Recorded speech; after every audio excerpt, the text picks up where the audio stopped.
what's good, party people? I'm Jack Patterson, joined as always by Sports Director Rex Castillo. Look whose voice is back. Look at that. Sounds good, doesn't it? Sounds great. Much better than that atrocity that was last week. Yeah, well, you know, we have our bumps in the road. You got through it, buddy. Exactly. Welcome to week 9 of the Prep Zone preview. Justin Holbrook, he'll be back with us next week. He is off this week. He's got some things to take care of. But as always, double the fun right here. There it is. So let's go back to week 8. We'll talk about Enterprise Central as we run it back. Now, this Central machine just keeps on running. And we'll talk about Auburn later on in this show. But we got to get Central in because I don't know if there's anybody that can stop them. Big test this week against Lee Montgomery. True. But I don't know if there's anybody that can really hang with these boys right now. We're at the point where Central puts up a shutout, or they put up 50 points or 48 points. Or both. Or both in the same game, and we're not surprised anymore. That's just how incredible it is to see these boys put together this kind of performance. They're both so explosive on both sides of the ball. The one weakness, if there is a weakness with Central, is they sometimes start slow. Yeah. Sometimes they do start slow. They don't score in the first drive. Maybe there's a little bit of success in the first quarter, and if you can capitalize on that, you got yourselves a game. Maybe. But then the second, third, and fourth quarter comes, and it just takes one defensive play, one big tackle, one big run, and they're off to the races. Yeah. So Central, I really do think, as good as a test it may be this week, it's a clear path to a deep playoff run, possibly even the state championship. Exactly. The Red Devils look unstoppable at this point. They really do. I mean, you look at what they did at Enterprise last week. I mean, I think they put up 40-plus in every game. Come on, man. 40-plus in every game. Big 12 numbers, right? They look like a Big 12 team. And I don't know if they've given up more than maybe 14 points in a game. I doubt it. I think the highest total they've given up was to Mays High in the very first game of the season, Mays' third game of the season. That was 18 points. Yeah, so I think that's it. That's astounding as they get ready to go into their 8th game of the season. And not looking like they're slowing down at all. No, like I said, October 26th, can't get here fast enough. But we'll talk a little bit about that because there could be a monkey wrench in that. We'll talk a little about that a little later. Coming back over across the Chattahoochee into Columbus, where American Sumter faced off with Columbus. They did. You were at this game. I was. And I tell you what, man, Columbus made a statement when they absolutely had to. Absolutely. This is a team where even if they get punched in the mouth, because they had a real tough stretch in that first quarter. They had a muffed punt return. The American Sumter jumps all over it, and they score easily on the next couple of plays. So it looked like one of these teams where, okay, they scored 2 touchdowns quickly. Some teams tend to fold or drag their feet throughout the rest of the game. Not Columbus. This is a very impressive team. So I wish we could stay for the entire game, but if you guys are ever at a Columbus Blue Devil game, stay towards the very end. This team is composed. They have a lot of fight in them. They're tenacious. They're tough. Those are a lot of traits that can give them a lot of leeway in that push for the playoffs. Spots. Exactly, and American Sumter, no slouch. No We're slouch talking about the defending region champions here, and they've played everybody tough so far. Either the games they've lost were close. Columbus pulls away and wins this by 18. That's crazy, man. That's like that. Insane. I think that was the most surprising thing. It's not that Columbus won, but the margin of victory.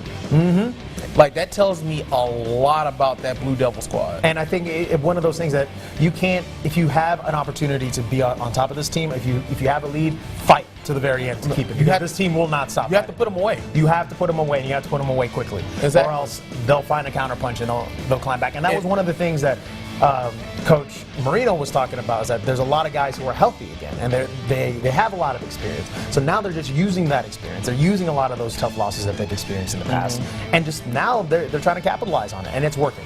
Exactly. And we'll talk more about both of these teams as we in their matchups this week. We'll talk more about them coming up. And finally, our Prep Zone game of the week last week was between Brookstone and Marion County. Ooh-wee. And man, oh man, how good did those Marion County Eagles look last week? I was about to say it right. Like, wow, like unreal. Only their second home game all season. And they go out and put 45 on Brookstone and clinch their spot into the Region 4-1A title game, which, oh, by the way, will be played at Marion County. A much-deserved third home game, at the very least, for them. Marion County, I think we have to we've said how impressed we are with them, because a majority of their games have been on the road. That was the second game at home against a Brookstone team that ran over Pacelli, and they weren't unapologetic about it. This is the wing team, and we run the ball. Had all the momentum in the world. All the momentum in the world to take down Marion County. Marion County just showed why they are so good in front of their home team. So again, Marion County just an absolutely powerful team, a juggernaut. The highlights we had was nothing but touchdowns. Exactly. So how much fun was that to see? Exactly. And let's just think about this for a second. Yeah, we know Marion County's been road warriors this year, okay? Yeah.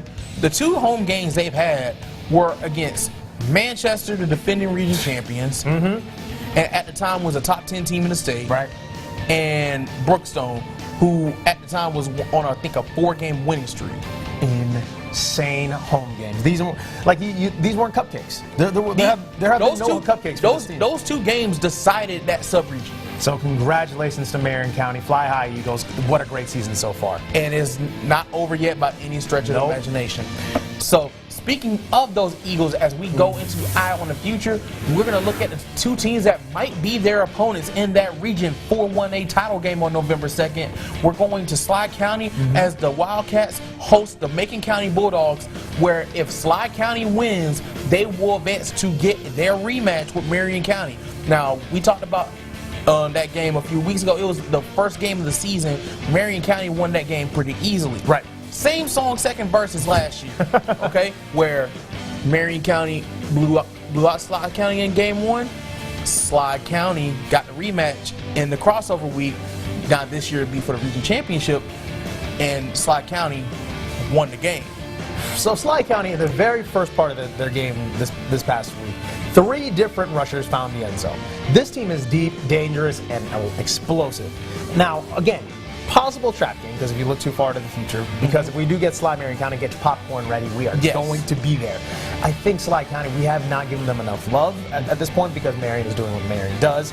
But Slide has been one of those contenders that, waiting in the wings, if they get a shot at anybody, they'll take it. So it's a dangerous, dangerous team for sure. And this is a little bit of payback on the line too, right? Because Slide was in a similar position last year. Okay. And Macon County, who is the defending sub-region champion over there, beat them narrowly in Macon County, 34-27. That is probably living in the minds of a lot of those players over in Ellaville right now. And I don't know if Macon County has not been as good as they were last year, and I think Slide County is better than what they were last year. So, because you said that team is deep, dangerous, and determined, I'll add it's not a deep, but they're hungry. So, and now you give them that with that extra chip on your shoulder. Fireworks are going to fly during that game if it does happen. Exactly, and I think it's going to be Wildcats all night long. Really? Oh, absolutely. Okay. I want to see this. Marion Slide. I was there for the first game. I want to see them rematch. That's going to be fun because the score doesn't really tell the story of that game. That's okay. Yeah. It was. I think the score was 28-7 or something like that. It was much closer than that. That's going to be awesome. That is going to be a lot of fun. That's going to be awesome. Good for them. Well, good luck, boys. That's going to be a lot of fun. Okay, so let's swing over back to Columbus. And oh boy, we got a lot to get through. See, here's the deal. Normally when we go set up this show, we try to pick, what's the biggest game, in each part of our region, right? Right. We couldn't do that in Region 148 this week, so we're just going to talk about all 3 that are happening in our area. So this part is going to be tough. Yeah. So we have Northside playing America Sumter. Right. We have Westover playing Carver over at Memorial Stadium on Friday. And then we have Columbus playing Shaw on Thursday at Connect, weather permitting. Weather permitting, yes. So these games are monumental in the playoff standings. They really are, and especially at this part of the year. Exactly, because it doesn't feel like it. We're getting down to the nitty gritty here. It might as well, the playoffs might as well just start now. Everything has a playoff-like atmosphere. Exactly. We've gotten to the point now where, all right, so we know Cairo, barring anything happening, they'll win the region. Okay? So now we got Carver, who sits in second alone right now. But if they were to drop a game, then they fall back to the pack. So it's pretty much must-win for Carver at this point. It's must-win for about everybody. Well, ironically, yes. For different reasons, but I feel like it's kind of a must-win. Like Carver obviously doesn't want to drop back to the pack. No, they don't. Then, it's out of your hands. Complete chaos. Other teams can affect the way that happens. If you have a bad bounce or something crazy happens, football's a crazy game. It is. You never know what happens. And then you have teams like Northside and Shaw, who already have 3 losses, and you got Hardaway to that list as well, all have 3 losses. A 4th loss almost eliminates you. Wow. A 4th loss in the region almost eliminates you. So you can't really afford that 4th loss. Nope.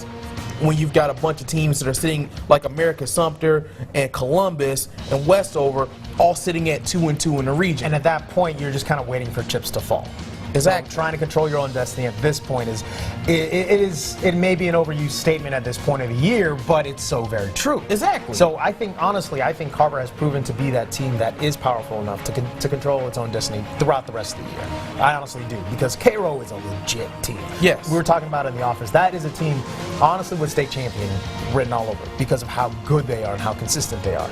Now, let's break this down a little bit. Okay. Northside, great win. They finally broke their losing streak. They're going to an America Sumter team that just got punched in the mouth by Columbus. So there's a lot of weapons on America Sumter that they love to use. Yes. With Northside, I still think they're trying to find their identity, but a very dangerous team. When they go up-tempo, Northside, the Patriots are fun to watch. However, I think America Sumter has the weapons to keep up with it. Yeah, America Sumter has a very explosive offense. It's a lot of fun, and we saw one of the screen pass that went for 27 yards. They can do that night and day. Exactly. All right, let's with Columbus and Shaw. Now, Shaw has been one of those crazy roller coaster teams. They win big, then they lose big. They win big, then they lose big. Consistency, people. Consistency. So when you go up against Columbus, if this game does happen, and I hope it does, because Yes. it'll be a great fight towards Yes. the very end. Because the one thing Columbus has proven is that they're consistently willing to fight, and as we just spoke about. I don't know. Honestly, with all these, though, coin flip, right? Really, though. For real. Seriously. Like, because you said a lot about Columbus, but Shaw, when they have their act together, is a very tough team. Huge test for anybody. But they gotta find that. They gotta find that consistency. They really, really do. Like it's almost like Jekyll and Hyde. Which Shaw team's gonna show up? Yeah. If the Shaw team shows up that knocked off Hardaway, that won a couple big games early in the season, then Columbus is gonna be in for a fight.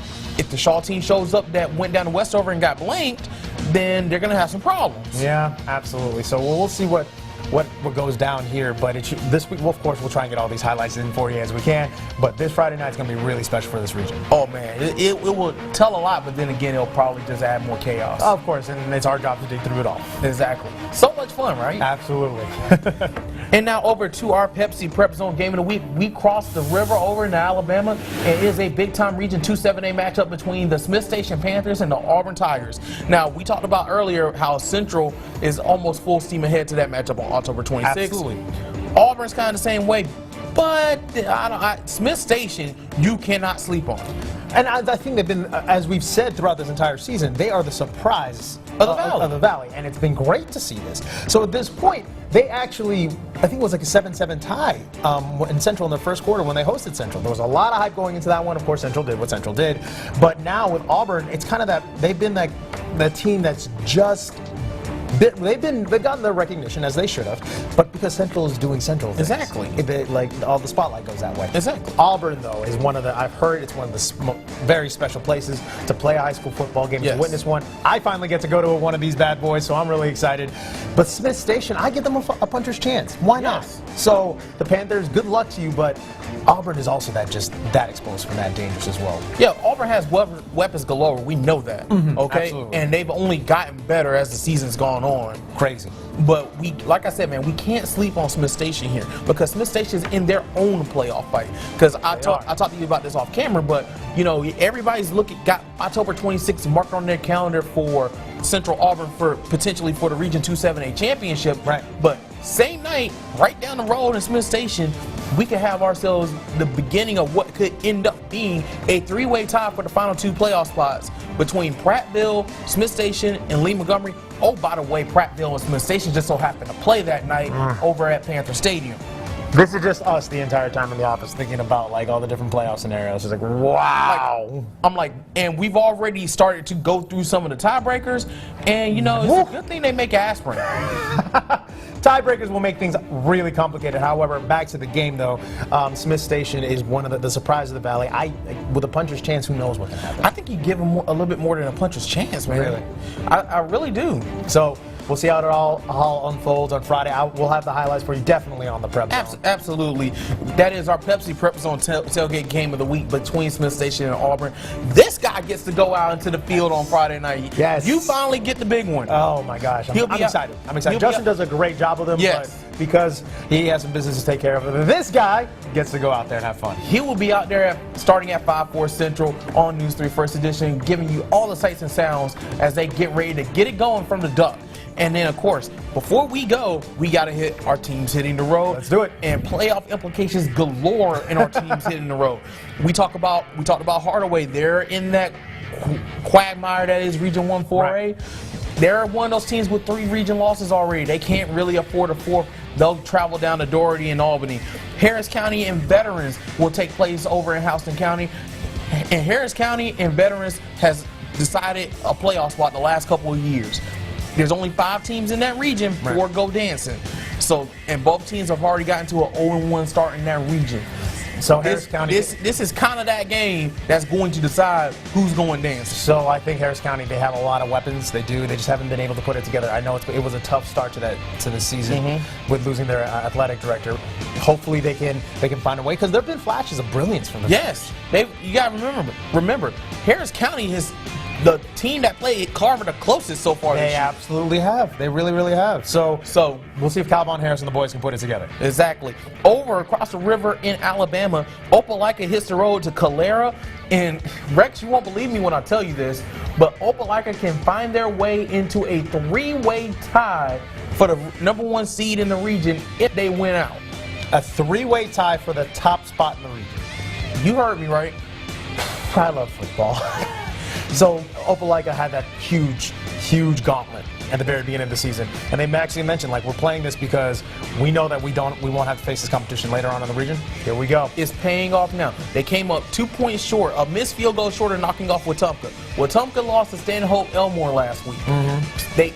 And guess who Opelika plays next week? Yay, here we go.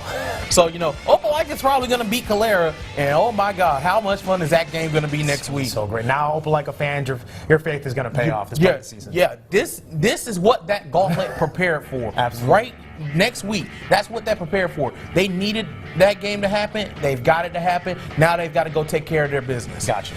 And finally, over in Chambers County, Springwood hitting the road to Coosa Valley Academy. Springwood, despite the struggles they had in the middle part of the season, remember, this was a top 10 team at the start of the season. If they win, they are in the playoffs over in the AISA. So season, winning, you're in. It's literally winning, you're in. Gotcha. That's all they have to do with a game to spare. So Springwood, big game for them. We'll, of course, keep up with all these scores and so much more on the Prep Zone, 11:15, 10:15 Central, with this guy running solo this week.